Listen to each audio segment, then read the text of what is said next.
Can we hear me? Oh, that's good. This is so bright. So, I struggled with feelings of inadequacy from childhood, but I did my best to hide that from people. To everyone else, my life was amazing. I was this brilliant guy who was always at the top of the class. Well, except for the one time in primary 4 when I had a huge crush on this girl. She ended up coming first. I came fourth.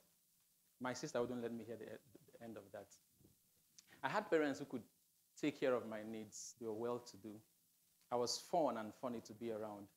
Most parents wanted their kids to be like me, and I bet most kids wished they were me.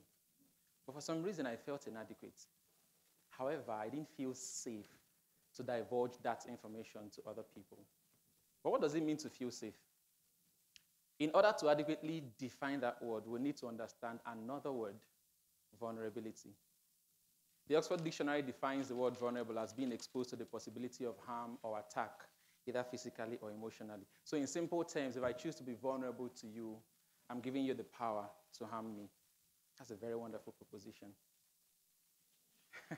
It takes courage to be vulnerable, but much more than courage, it takes safety. And here's my definition of safety. An environment where you permit yourself to let your guards down and to expose your weaknesses, trusting that even though they can harm you with that information, they will not exercise that power. I grew up as the last child in a family of 4 children. I have 2 other sisters and an elder brother. And growing up was as fun and loving as it was chaotic. You know, the whole childhood experience. My mom was and still is one of my biggest supporters. But I had a rocky relationship with my father.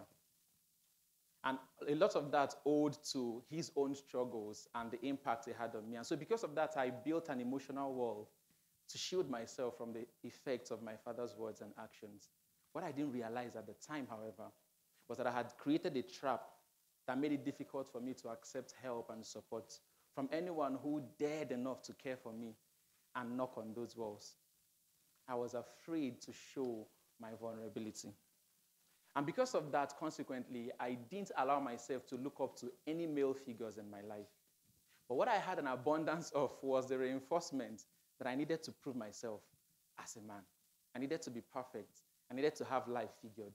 I needed to be strong always. I didn't have the chance to fail. But I knew I had struggles. I knew I had faults. I knew I didn't always have it figured out. I knew sometimes I felt lost and confused. But my ideas of manhood meant that I had to hold that inadequacy to myself. Because apparently manhood meant that we have to wear the mask of perfection and control, even if under that mask we were dying silently. But what does it mean to be a man, really? Is it perfection? Is it always having it figured out? Is it never failing? Talking about failure, my first significant failure in life came in the university. So having gone years being top of the class always, I came into the university and I failed. Now, bear in mind, I had tied my self-worth and value to my performance and my academic excellence. So for me, that wasn't just an academic failure. No, I failed as a person. I failed as a man. Now, for any other person, the solution would have been simple. Register the course again, study hard, go to classes, write the exam, and you're done. But for me, it wasn't that simple. I kept on thinking, what would they think? All those persons who know me as a leader in fellowship, all those persons who look up to me, all those persons who saw me as intelligent, all those persons who wanted to be like me, all those persons who have expectations of me. And so that crippled me. That crippled me so much that I couldn't work my way out of that failure. It took an extra year for me to summon the courage to go take those courses. But in a sense, that extra year was the start of my personal discovery journey.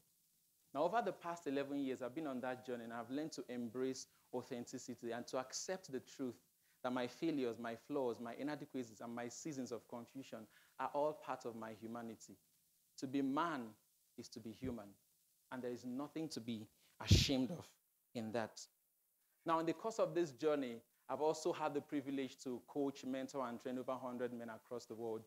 And I have seen that for a lot of men, the challenge is that because of the ideology we grew up with, we think that manhood is about perfection, performance, and conquests. And that brings me to my points today. Men need safe spaces, and there are not a lot of them available.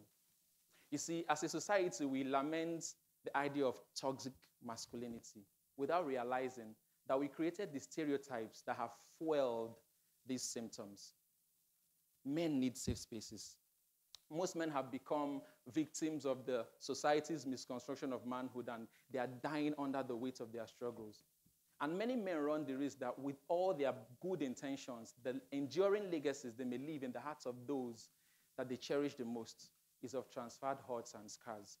Because beneath that mask of perfection, the struggle would always sabotage your authenticity. So the question is, how can we begin to solve this problem? Creating safe spaces. And I have 4 recommendations for that. The first is that we must begin to redefine our perspective on manhood. Yes, to be a man means to be strong. It means to have life figured out. But that is not all manhood is about. Most importantly, to be a man means to be human. It means to embrace our flaws and inadequacies. It means to embrace the seasons when we are confused and lost and understand that that is part of our journey as humans. I make bold to say that any definition of manhood that robs the man of his humanity is a great disservice to society. Point number 2, we must embrace and celebrate vulnerability.